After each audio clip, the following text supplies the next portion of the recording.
les élèves des premières années baccalauréat scientifique et plus précisément les élèves des sciences maths, bienvenue à cette nouvelle vidéo dans laquelle je vais traiter le chapitre énergie interne et transfert thermique. Donc tout d'abord on va commencer par une petite introduction concernant la définition, bien la notion de l'énergie interne. Donc c'est quoi l'énergie interne d'un système physique? Donc par exemple, considérons ce système qui est en mouvement sur un plan incliné, donc un solide qui se déplace sur un plan incliné, d'un point A avec une vitesse par exemple égale à 0, vitesse initiale égale à 0, et passe par un point B avec une vitesse différente de 0. Et on considère le sol comme référence de l'énergie potentielle, c'est-à-dire au niveau du sol, l'énergie potentielle de pesanteur égale à 0. Donc à ce stade, on peut dire que le système, qui est le solide ici, au point B, lorsqu'il passe par le point B, donc au point B, il possède une énergie mécanique qu'on peut la calculer facilement par la relation énergie cinétique plus énergie potentielle de pesanteur. Donc ici, au point B, la vitesse est différente de 0. Donc l'énergie cinétique aussi est différente de 0. Et l'énergie potentielle aussi est différente de 0, puisque le point B a une altitude par rapport au sol, par rapport à la référence des énergies potentielles. Donc on peut dire que l'énergie mécanique des systèmes au point B est différente de 0. Considérons ce deuxième exemple, qui est un système, un solide au repos. Donc calculons par exemple l'énergie mécanique de ce système au point C. Donc au point C, la vitesse est égale à 0. Et l'énergie mécanique de ce système au point C, donc, elle doit être égale à 0, puisque l'énergie cinétique est nulle. La vitesse égale à 0. Et l'énergie potentielle au point C égale à 0, puisque le point C appartient aux références des énergies potentielles. Donc, maintenant, ce système dont le cas il est au repos, la question qui se pose, est-ce qu'il ne possède aucune énergie? Donc, au point C, le système ne possède pas de l'énergie mécanique, puisque l'énergie mécanique est égale à 0. Mais la question qui se pose, est-ce que le système ne possède aucune énergie? Donc, si on va faire une vision microscopique à l'intérieur de ce solide, on va voir qu'est-ce qui se passe à l'intérieur, c'est-à-dire on va faire une vision sur les particules constituant le système. Donc on va voir que ce système est constitué des particules, des atomes par exemple, qui sont en mouvement l'un par rapport à l'autre. Ces particules ou bien ces atomes, alors, ils possèdent chacun une énergie cinétique. Donc cette particule, par exemple, possède une énergie cinétique puisqu'il est en mouvement. De même pour cet atome, etc. Et aussi, on peut dire que chaque particule aussi possède une énergie potentielle. Puisque, comme vous voyez, les particules sont à une altitude par rapport au sol. Donc alors, ils possèdent, chaque particule, on dit, il possède alors une énergie potentielle de pesanteur. Et aussi possède une énergie de potentiel liée à l'interaction entre eux. Donc, que ce soit une énergie électrostatique, par exemple, au potentiel électrostatique. Mais en gros, on peut dire que chaque particule possède une énergie potentielle. Attention, je dis énergie potentielle, je ne dis pas énergie potentielle de pesanteur. Je dis énergie potentielle, puisque cette énergie potentielle elle peut être la somme de toutes les énergies potentielles possibles ici, soit l'énergie potentielle de pesanteur, à cause de l'altitude de chaque particule par rapport au sol, ou aussi par rapport à la distance ou bien de l'interaction entre les particules elles-mêmes. Donc, on peut dire que les particules, ils possèdent des énergies potentielles de façon générale. Donc, en gros, le système que vous voyez ici possède à l'intérieur des particules qui ont chacun une énergie cinétique et aussi une énergie potentielle. Donc, on peut dire alors que le système possède alors une énergie cinétique microscopique qui est la somme de toutes les énergies cinétiques correspond à chaque particule, et aussi possède une énergie potentielle microscopique qui est la somme des énergies, toutes les énergies potentielles de chaque particule. Alors, finalement, on peut dire que le système possède alors une énergie, dite énergie interne, qui est la somme de l'énergie cinétique microscopique plus l'énergie potentielle microscopique. Donc, conclusion, un système, même s'il ne possède pas d'énergie mécanique, mais il possède à l'intérieur une énergie interne stockée à l'intérieur. Cette énergie est due au mouvement des particules, c'est-à-dire est due à une énergie cinétique microscopique, et aussi est due à une énergie potentielle microscopique. Cette énergie s'appelle l'énergie interne des systèmes, qu'on la note U, qui égale l'énergie cinétique microscopique plus l'énergie potentielle microscopique. Voilà. Ça, c'est la notion de l'énergie interne.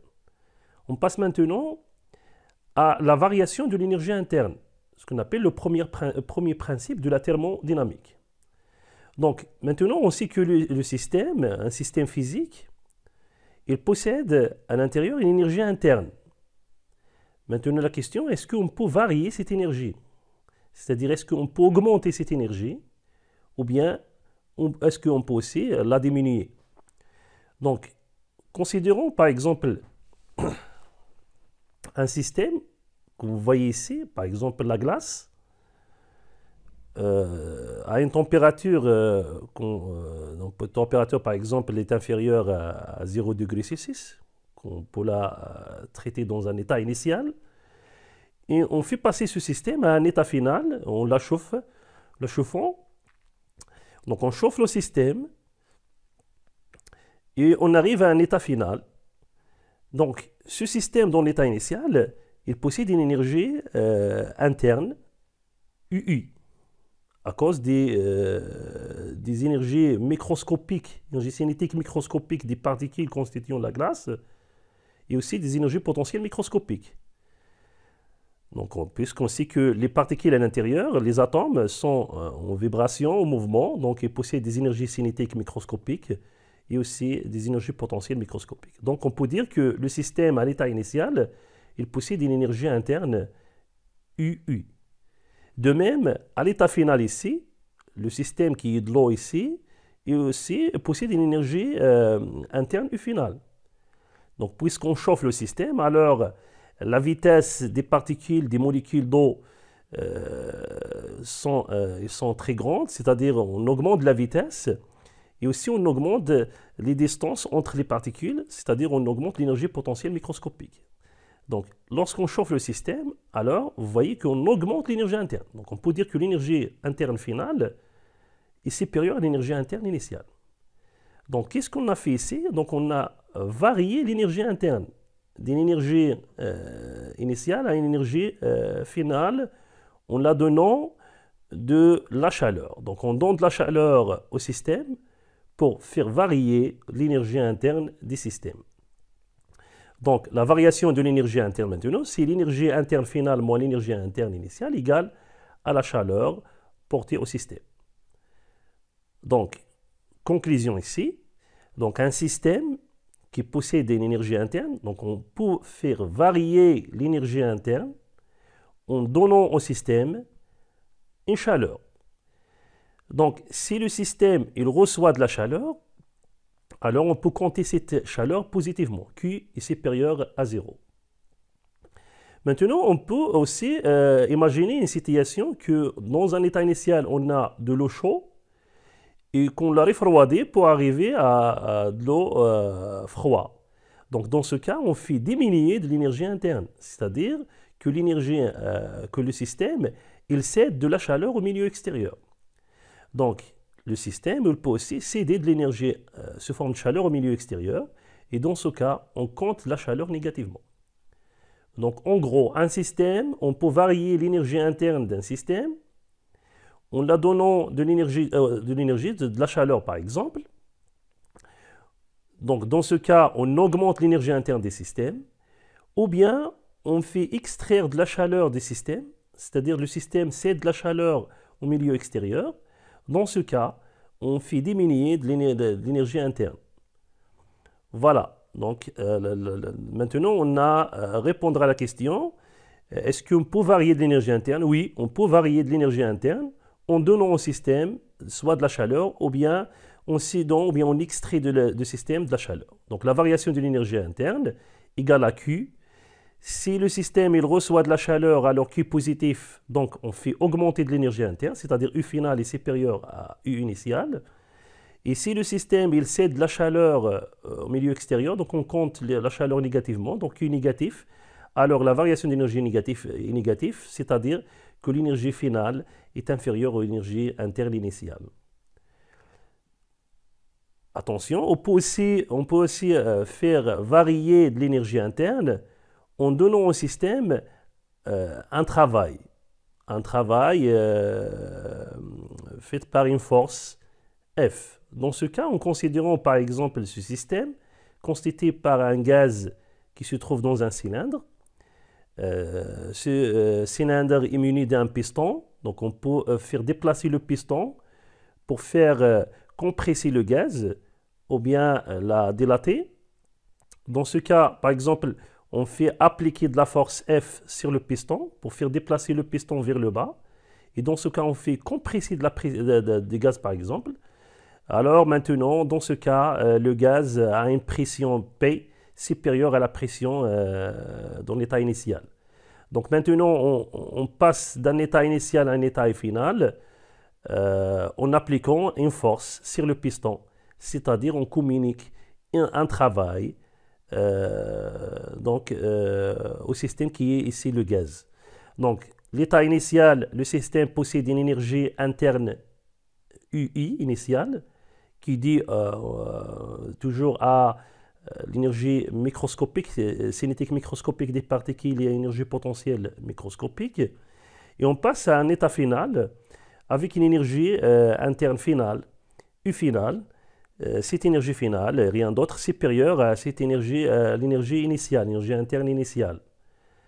Puisque maintenant, on a porté au système une énergie sous forme de travail de la force F.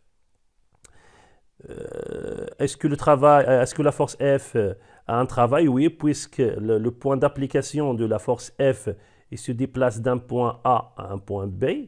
Alors maintenant, on dit que la force F a un travail. Donc, on a maintenant varié l'énergie interne de ce système en donnant au système un travail. Pardon, ici c'est le travail, c'est pas de chaleur, c'est travail. En donnant un travail. Voilà. Donc on a donné au système un travail pour faire varier son énergie interne de UI vers une énergie interne finale UF. Maintenant, la variation de l'énergie interne égale au travail fourni par la force F. Conclusion ici. Donc, on peut varier l'énergie interne des systèmes en donnant à ce système un travail compté positivement. Si ce travail est reçu à partir des milieux extérieurs, reçu par le système, alors on peut compter ce travail positivement. Et si le système donne du travail au milieu extérieur, donne une énergie au milieu extérieur sous forme de travail, donc on peut compter ce travail négativement.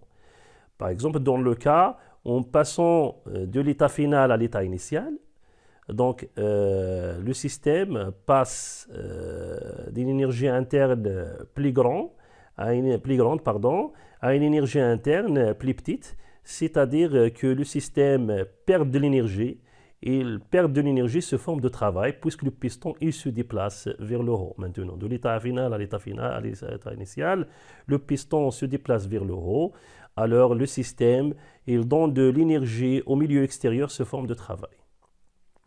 Voilà, on peut arriver maintenant à une conclusion générale. Donc, le système physique, un système physique, on a dit qu'il possède une énergie interne, une énergie intrinsèque due à une énergie cinétique microscopique des particules, plus l'énergie potentielle microscopique des particules. Et on a dit que cette énergie interne, on peut la varier, soit en donnant au système chaleur, ou bien on peut donner aussi du travail, et on peut aussi faire varier l'énergie interne du système.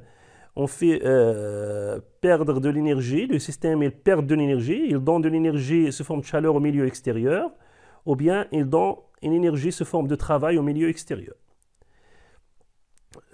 Alors, on peut dire que la variation de l'énergie interne égale au travail fourni ou bien reçu par le milieu extérieur, ou bien fourni au milieu extérieur, plus la chaleur reçue du milieu extérieur ou bien fournie au milieu extérieur.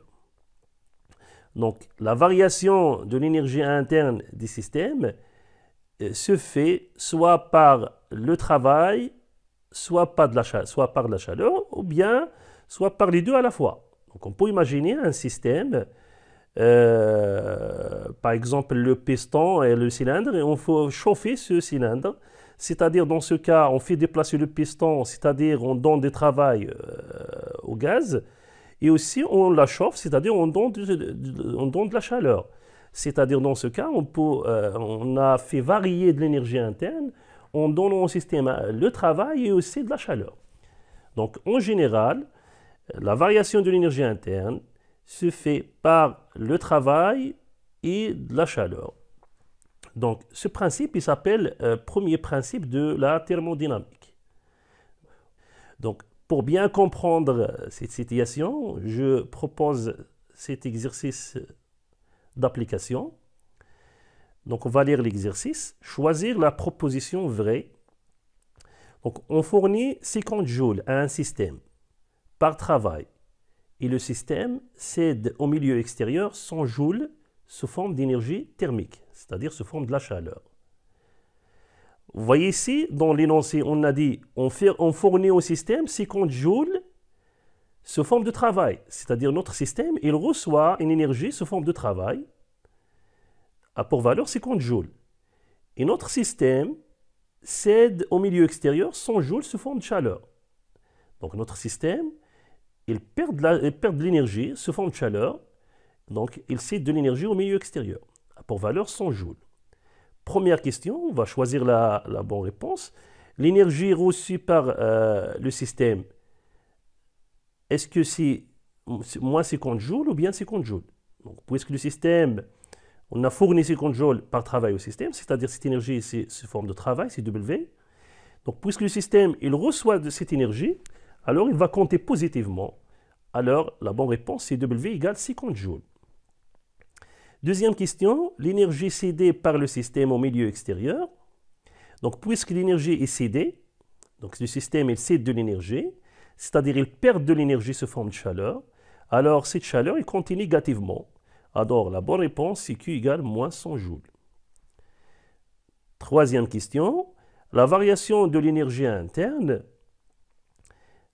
Alors, on a dit que d'après le premier principe de la thermodynamique, la variation de l'énergie interne se fait soit par le travail, soit par la chaleur, soit par les deux à la fois. Donc, puisqu'ici, on a les deux à la fois, alors la variation de l'énergie, c'est W plus Q, plus W égale 50 joules et Q égale moins 100 joules. Alors, la somme des deux égale moins 50 joules. Alors, la bonne réponse, c'est petit b, delta U égale moins 50 joules. Donc, je passe maintenant à une autre situation. Par exemple, je reviens à l'exemple de piston et le cylindre muni d'un piston. Et dans cet exemple, je vais présenter ou bien montrer l'expression de travail de la force F fournie au système. Donc, on a dit que le système qui est le gaz IC, il reçoit du travail dû à la force F. Donc, puisque cette force F, son point d'application a été déplacé d'un point A à un point B, alors on peut dire que cette force a un travail. Notre objectif ici, c'est d'exprimer le travail de F en fonction des données de l'exercice. Donc, maintenant, on sait que le travail de la force F, d'après le chapitre de travail d'une force constante, égale à la force, l'intensité de la force, fois le déplacement AB, fois cosinus de l'angle entre F et AB. Donc vous voyez ici que la force F et le vecteur AB sont collinéaires et de même sens, sont parallèles et de même sens. Alors l'angle entre les deux, c'est 0. Alors le travail devient F fois AB, puisque le cosinus 0 égale à 1. Donc maintenant on cherche l'intensité F. Donc dans ce cas, on va considérer le gaz. Le gaz ici, il a une pression P, donc il présente une pression P. Donc on a dit que la pression des gaz dans cet état est supérieure à la pression dans cet état, puisqu'on a compressé le gaz. Alors ce gaz, il applique une force pressante sur le piston. Vous savez bien que dans l'année de tronc commun, vous avez vu la force pressante, c'est la force exercée par les fluides sur les parois. Par exemple, ici,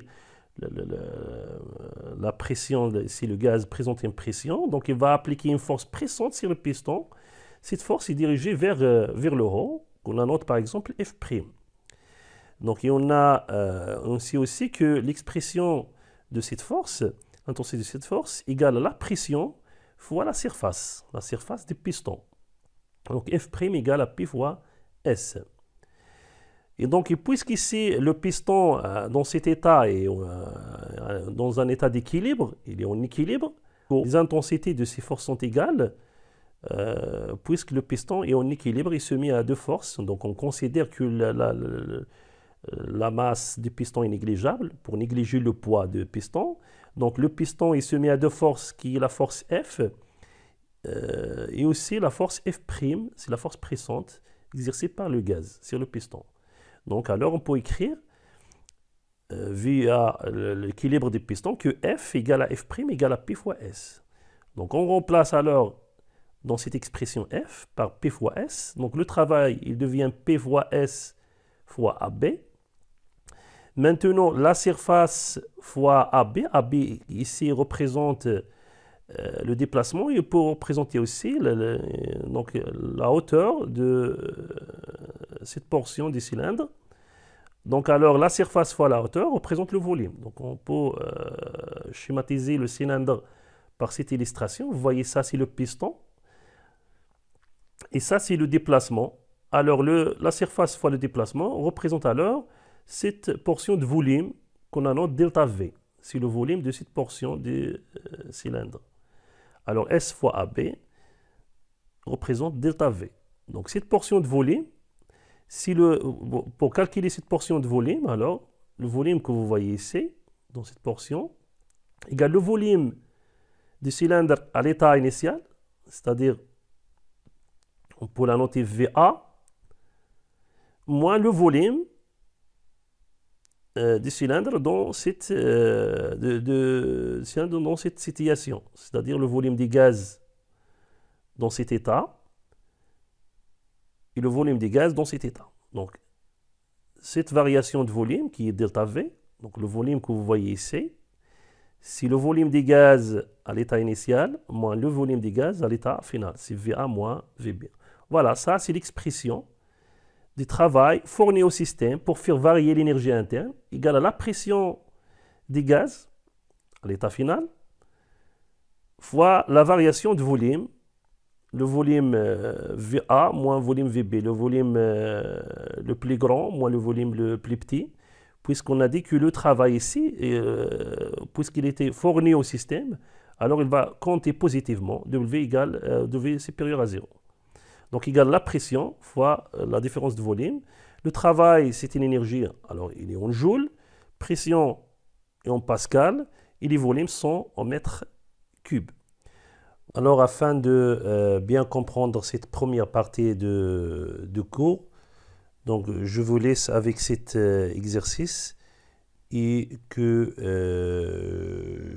je vais la corriger dans une deuxième vidéo, Inch'Allah, qui vient après.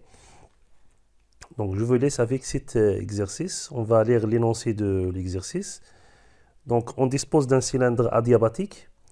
Donc qu'est-ce que ça veut dire adiabatique? Adiabatique, c'est-à-dire que notre système n'y change aucune chaleur avec le milieu extérieur. C'est-à-dire, il ne reçoit ni de la chaleur, il ne cède ni de la chaleur au milieu extérieur.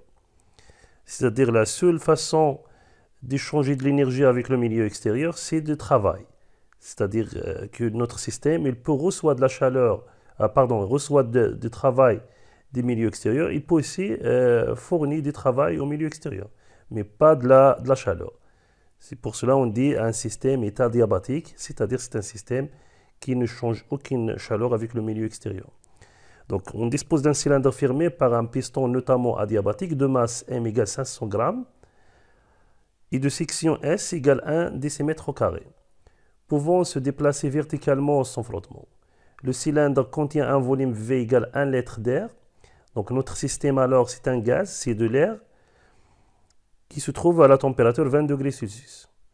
Sachant que la pression externe est P0 égale 10 à la puissance 5 pascal, donc l'extérieur des pistons c'est de l'atmosphère, alors la pression à l'extérieur du cylindre c'est la pression atmosphérique 10 à la puissance 5 pascal. La question c'est de calculer la pression de l'air contenue dans le cylindre. Donc pensez ici à utiliser la condition d'équilibre des pistons. Donc cherchez à faire l'inventaire des forces qui s'exercent sur le piston dans cet état initial et cherchez alors la pression de l'air.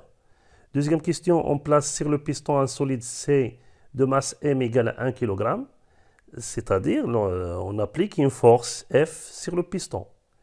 La force F, c'est le poids de cette masse, c'est-à-dire M fois G. Donc le piston alors se stabilise dans une nouvelle position, c'est-à-dire alors le système arrive à un autre état, on peut l'appeler état final par exemple, et la température à l'intérieur du cylindre est supposée invariante. Calculez la nouvelle pression de l'air contenue dans le cylindre. De même, pensez à utiliser la condition d'équilibre des pistons. Cherchez les forces agissant sur le piston dans cet état et faire la condition d'équilibre. Troisième question, calculer le travail de la force sur l'air comprimé, sachant que le piston s'est déplacé de 1 mm. Voilà, donc on cherche à calculer le travail fourni au système. Quatrième question, l'air contenu dans le cylindre est supposé un gaz parfait dans les conditions de l'expérience. Sa température est considérée inchangée. Calculer la variation de l'énergie interne de l'air dans le cylindre. On donne G égale 10 Newton par kg, l'intensité de pesanteur. Voilà. Donc dans la deuxième vidéo, je vais corriger cet exercice et à la prochaine fois, Inch'Allah.